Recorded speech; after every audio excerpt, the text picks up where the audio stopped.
Where there was blood on the snow behind me here has been replaced with a vigil that is still going on at this hour. Law enforcement here in Minneapolis, they were preparing for the worst last night. That did not happen. Instead, a peaceful and at times somber night as this community grapples with the killing of Renee Good, killed here in the streets of Minneapolis by an ICE agent. Folks are angry. They are incredibly upset. Officials in Minnesota addressing the fatal shooting of a woman in Minneapolis by an ICE agent Wednesday. Renee Nicole Good should be alive. Video from the scene shows officers approaching an SUV that is blocking the roadway. They tell the driver to exit the vehicle, but she does not. Then, after the gunshots, the vehicle crashes into a nearby parked car. A witness said when a man who identified himself as a physician told the officers to let him administer emergency medical care, the agent said no. Can I go check a pulse? No!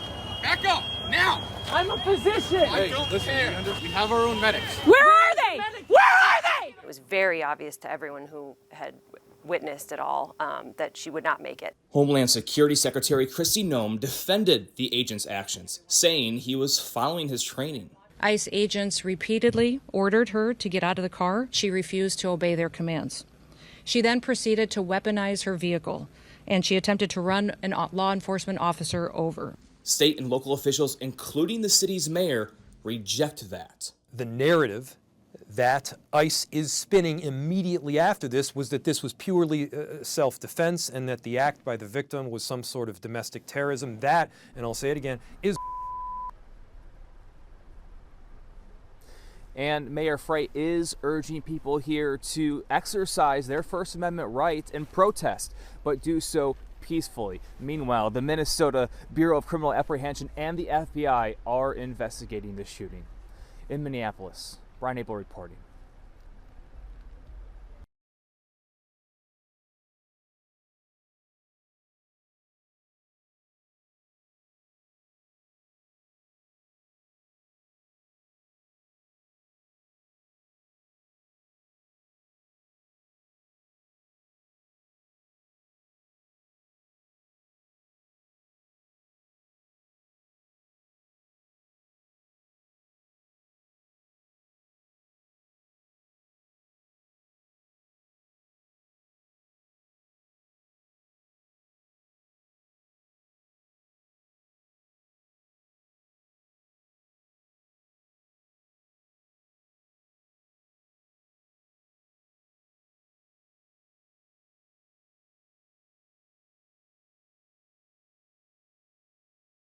A multi-million-dollar investment continues to develop in Huntsville. Stadium Commons will soon feature multiple retail, work, and housing options, and it was nearly a month ago when Hattie B's Chicken completed their move to the Rocket City, the first of several announced retailers. Fox 54's Gabe Glassman has more on how this area continues to develop.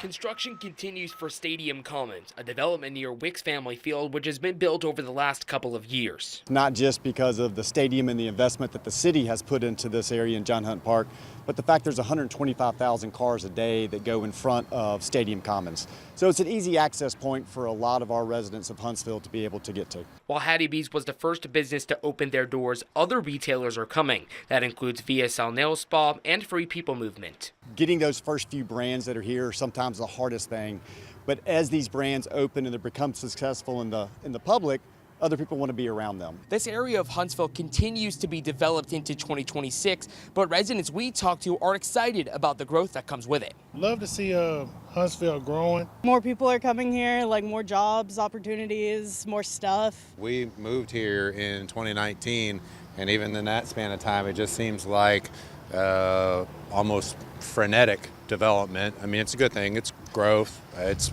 money coming to the area. It's good to see us getting like the small things that we asked for, but the thing is we got to learn how to keep them. But while the growth has been noticed, there's also a focus placed on stability for Huntsville's future. Keeping these type of new restaurants and the new growth and stuff positive, stop bringing all the negativity to the new spots, because that's what get everything shut down. As long as like development and housing can keep up, then I think it's great. Stadium Commons construction represents $145 million of investment in the local area. In Huntsville, Gabe Glassman, Fox 54 News.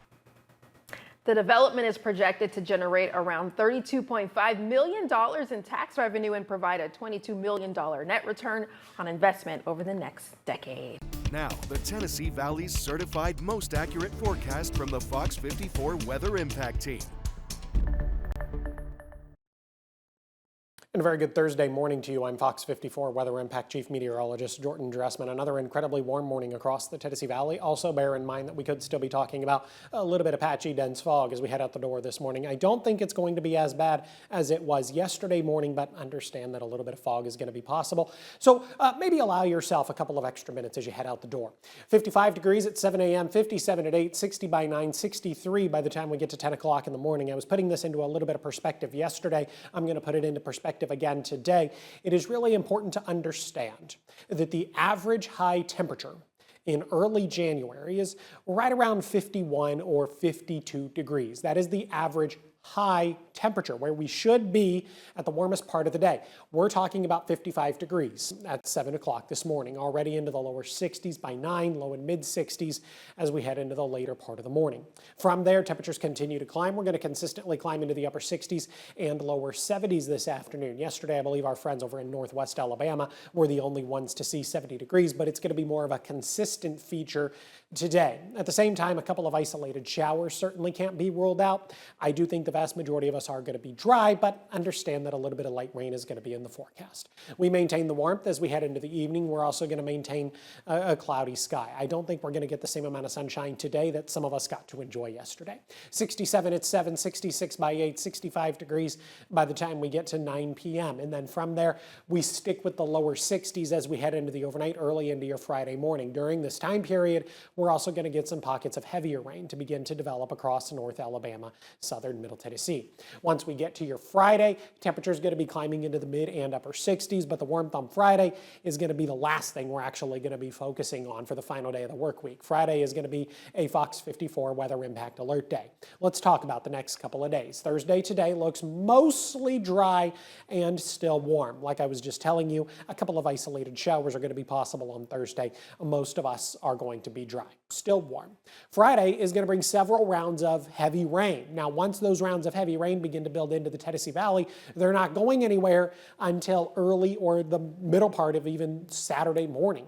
There is a very conditional threat for some strong or marginally severe thunderstorms as we head into Friday afternoon and Friday evening. What is a conditional threat for severe weather? Well, it means all of the atmospheric parameters must come together ever so perfectly for that threat of severe weather to actually come to fruition. And as of right now, all of those parameters would not necessarily come together. We do have a little bit of wind shear present, but we don't necessarily have a lot of surface-based instability. And because we're lacking a lot of that surface-based instability, we don't really have a lot of energy. Instability is just the technical term for storm energy. If we don't have the energy, then honestly, the wind shear doesn't really matter. All we would really get out of the wind shear is some gustier winds within some of those stronger thunderstorms, but there's a chance they would remain sub-severe. The biggest concern is definitely going to be the threat for some very heavy rain. Widespread, we're talking about 2 to 4 inches of rain across all of North Alabama, southern Middle Tennessee.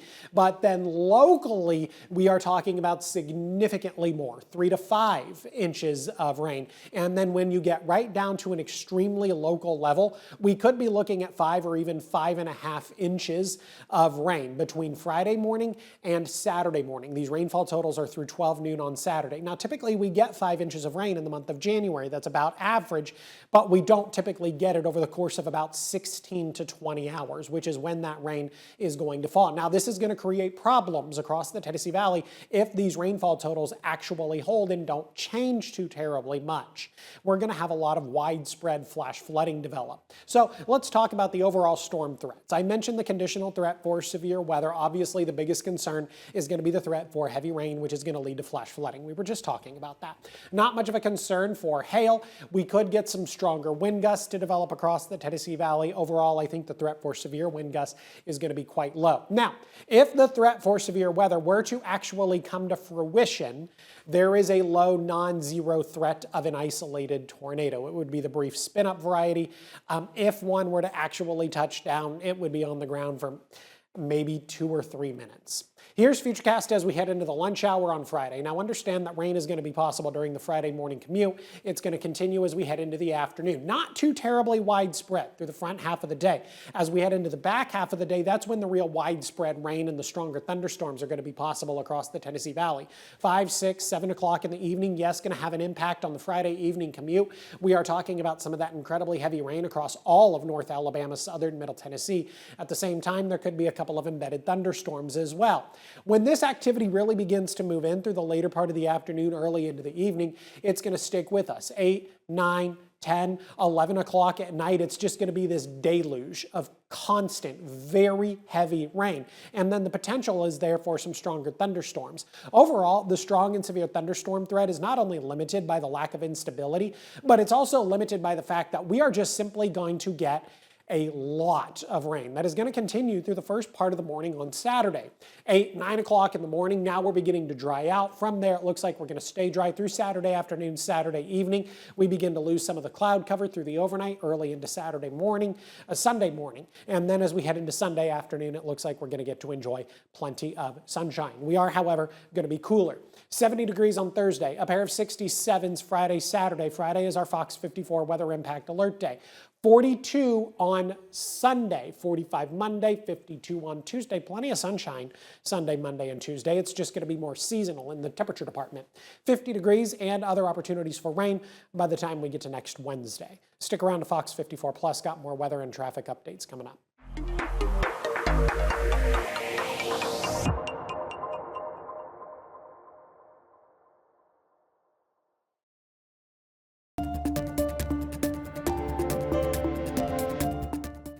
Another court date coming from an ongoing lawsuit out of Belmina in Limestone County. Residents there are trying to close down a quarry they say is disrupting daily life and causing irreparable harm to the community. Their biggest concerns include clouds of dust covering cars and homes, loud noises at all hours of the day, and bright lights streaming into homes. Fox 54's Caleb Aguayo tells us what's happened at today's hearing. An ongoing quarry in Belmina is upsetting the residents who live there, so much so they took it to Limestone County Court. Today's preliminary hearing will decide whether or not the quarry stays open until a trial in April. Grayson Carter and Son has operated the quarry in Belmina for a little over a year. In that time, residents say the dust has been overbearing, the blasts violent, and the traffic causing up to 15-minute delays. One witness said before the court, "It's changed everything for us." In fact, the plaintiffs, the Southern Environmental Law Center, brought in a subject matter expert to talk about the dust. He said in court the dust is up to 5 times higher next to the quarry than nearby farmland. But the defendants dismissed those claims, saying any emissions, noise, and traffic are well within local regulations. They say the quarry will cause no irreparable harm between now and the trial. Reverend Cody Gillum from Belmina gave us an update on the latest out of the litigation, saying this hearing is different from the other court dates in the past. It's different in that our most recent suit that was filed against us in Indiana was a strategic lawsuit against public participation, or a SLAP suit, to try to stop us from appearing in the media and advocating for each other. The preliminary hearing is still going and should finish before the week is out. The trial for a permanent closure begins on April 21st. In Athens, I'm Caleb Aguayo, Fox 54 News. Grayson Carter and Son in the Southern Environmental Law Center declined to comment before the preliminary hearing finishes. To see more of our coverage out of Belmina, head on over to fox54.com. As students head back to the classroom this week, health officials are monitoring the rise of flu cases in Alabama. According to the Alabama Department of Public Health, nearly 10% of emergency room visits are related to the flu. While the number of flu cases rise, local doctors say the increase is around what we expect for this time of year. Fox 54's Logan Alexandra Russell spoke with the local medical professional about the warning signs parents need to look for and the steps you can take to keep your family healthy. The CDC ranks Alabama in the high category for flu activity, but one local pediatrician tells me the number of sick kids coming through her door with the flu is actually normal for this time of year. The key is preventing the seasonal surge from spiking as kids head back to school and knowing what warrants a visit to the ER. With students returning to shared classrooms and cafeterias, the risk of getting the flu increases. To keep your kids safe, experts recommend doing multiple preventative steps, such as washing hands frequently and wiping down items such as water bottles, lunch boxes, and laptops. Dr. Kim Middleton says if your child starts to feel sick, it's important to keep your kids at home. It's very easily spread, and so that's why everyone needs to make sure, especially if they have fevers, is to stay home, but also if they're coughing and having other symptoms, is to try and stay away from others. Middleton says you shouldn't send your kids back to school until they have successfully gone at least 24 hours with no fever and medicine. She says to watch out for dehydration and lethargy, especially in younger children. But you shouldn't take your children to the ER unless they're having trouble breathing or experiencing dangerously high fevers. Middleton advises parents not to give their kids aspirin while they're experiencing the flu and recommends getting them vaccinated if you haven't done so already. In Huntsville, Logan Alexandra Russell, Fox 54 News. Several districts have already released guidelines for dealing with the flu. Madison City Schools says students in grades K through 5 are allowed 10 excused absences per academic year. The guidelines suggest some students may need to be out of school for 5 to 7 days just for a case of the flu. Decatur City Schools says they've already begun using high-level disinfectants and are advising parents to keep their children home if they experience symptoms. As a reminder, you should also check your district's attendance policies and make sure you provide the necessary documents when keeping your kids home when they're sick. We need Greenland from the standpoint of national security, and Denmark is not going to be able to do it, I can tell you. President Donald Trump has renewed his calls for an American takeover of the Danish territory of Greenland for the sake of U.S. national security. Here's why, according to his officials. The island is rich in rare earth minerals, crucial for technology, attracting U.S. interest to counter China's market dominance. The U.S. operates the Bidufik space base there, supporting defense operations. Denmark is boosting its military presence with new naval vessels and drones. Meanwhile, China and Russia are increasing their influence in the Arctic, raising security concerns. Denmark has repeatedly rejected Trump's interest in controlling the island, and the Danish Prime Minister has warned that an American takeover of Greenland would amount to the end of the NATO military alliance. We should prepare for the worst and hope for the best. We're not a business. We're a people. We're a people with our own country and culture, language. We are not a product. So I think people should really think about that. I know Donald Trump is a businessman, but Greenland is not a product. We're a people, and that should be taken very seriously, and that should be respected. We should be the people that is in focus here. And when the Greenlandic people have shown time and again that we want independence, we should explore the possibilities for independence in our current situation. Well, I would say I'm worried. It's been talking about that. What are we going to do if something happens? Should I need to go to Denmark to the children? Should I stay here? Stuff like that. So it's getting very practical thoughts about what's going to happen if something worse happens.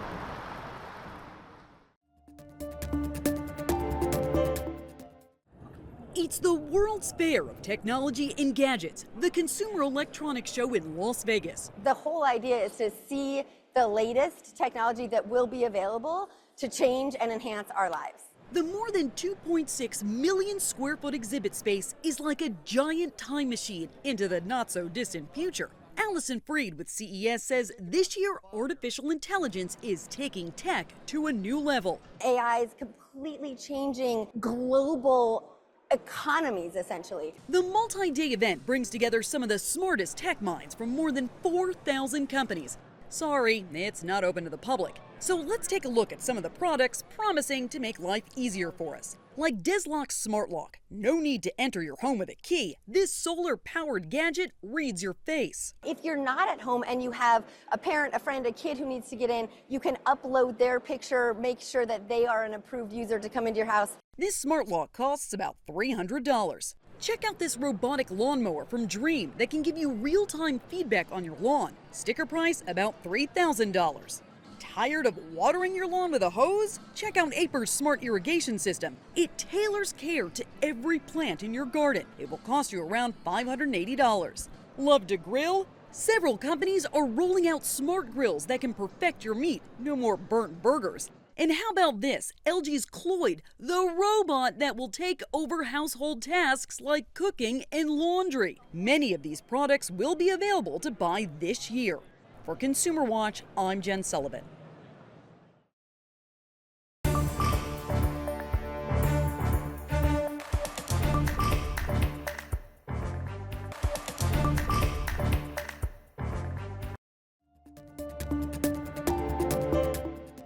Cervical cancer isn't just a concern for women, it's a concern for both local and state medical leaders. Alabama has one of the highest cervical cancer rates in the country. This Wellness Wednesday, we take a look at how Alabama is leading the way to eliminate cervical cancer. Alabama is actually in the top 5 when it comes to not only mortality or death rates, but also incidence. So the number of women that get cervical cancer than the nation. Nancy Wright with the Alabama Department of Public Health is a part of Operation Wipeout, a statewide effort to eliminate cervical cancer. We can actually end cervical cancer. We can eliminate this cancer. And that's exciting news. This is the only cancer at this point that we can actually eliminate, similar to how we eliminated polio. Iata Madry with Tennessee Valley Gynecologic Oncology says screening is important to catch the cancer ahead of time. Cervical cancer can be screened with a pap smear. We want to remember that screening, the role for that is to catch disease before the onset of symptoms, because typically that results in earlier treatment and better outcomes.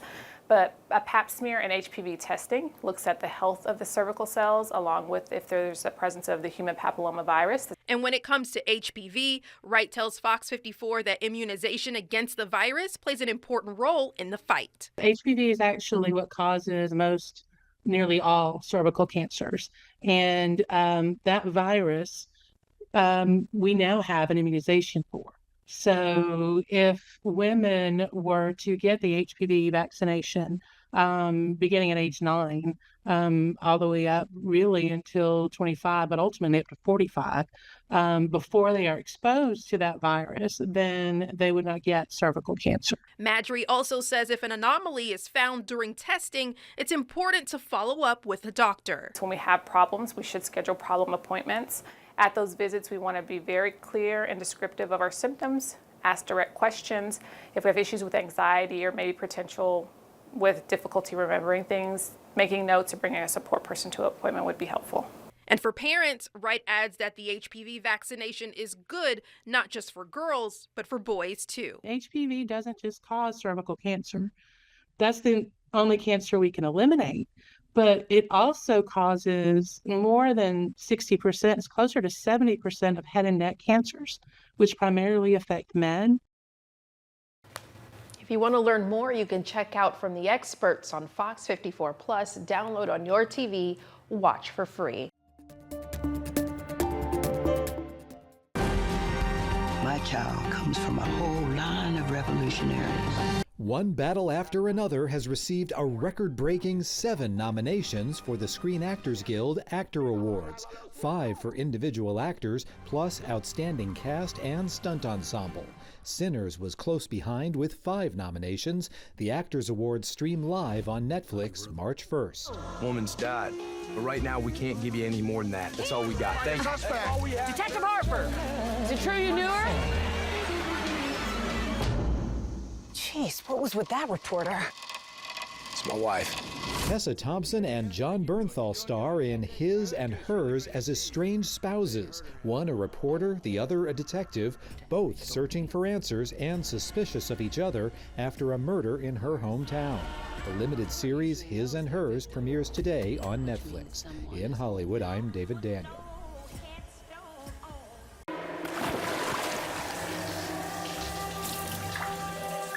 Thought about starting at the beginning. Get her, Mike! Get her, Mike! That's not how I remember it. The Chronology of Water shows us the fragmented memories of a young woman's trauma, survival, and self-discovery. There are moments. Look at me.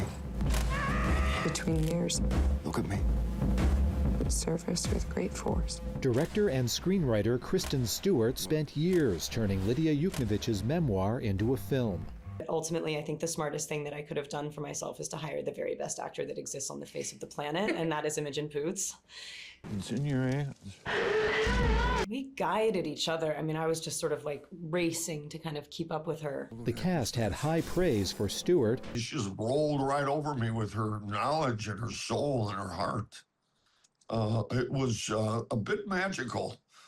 I call her a shaman. And for Poots. Imogen is so good, she makes me want to quit my job. She had an incredible ability to completely immerse herself into the moment and stay in it and give into it. It's an amazing thing to play someone from teenagehood into adulthood, because all of those things exist in us all the time. I think you get better and you can work at stuff, but the things that happen to you live in you. It's a memoir, but it really is a movie about all of us. And so kind of stripping away the specificity of some of the details of Lydia's life was really essential in order to put Imogen in the movie so she could play sort of our girl. Memories are stories. So you better come up with one you can live with. In Hollywood, I'm David Daniel.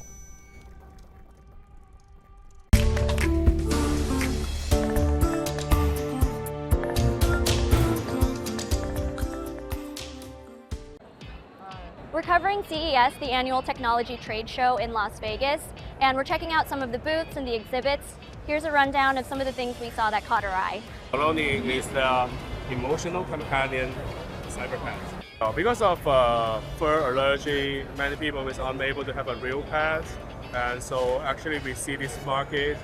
Yeah, like me, actually I want a pet very early, but my family members don't allow me. Don't allow. I see it reacting to me, so like when I come home from work, theoretically would it be at the door waiting for me? It'll say hi to me? Yeah.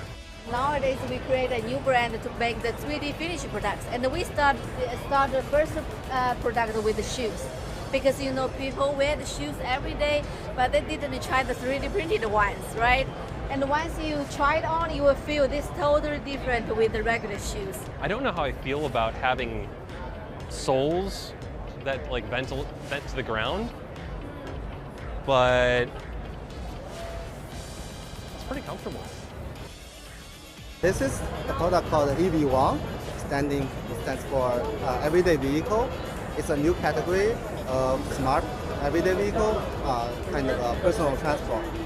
We're designing this for everyone. Whoever has a need, this vehicle will be able to get you anywhere. Like has this a full suite of sensors with 20 different sensors that sees the surrounding environment. So it helps you driving, not hitting people, not hitting anything. And then it also has this autopilot feature that gets you to somewhere. D4 Week in Review, highlighting the biggest stories of the week. Jumpstart your morning with Morning Rush. Fast-paced news updates, featured with uplifting stories from across the globe. Get your entertainment fix with Getting Real, where we break down movie reviews, top 10 lists, and spotlight the newest film. Die Hard fan? Locked On Sports dives deep into the Crimson Tide, the Tigers, college rivalries, and pro action. True Crime Warrior Style? Killer Cases brings you gripping, real-life stories that stick with you. Hungry for more? Cooking with Style serves up mouth-watering recipes that are easy to make and impossible to resist. From movie previews before you head to the theater with Take a Look to must-know headlines from across the region and around the world with In the News. Watch all of these shows on demand and also on the Fox 54 News app. Available on Android and iOS devices. Streaming 24/7.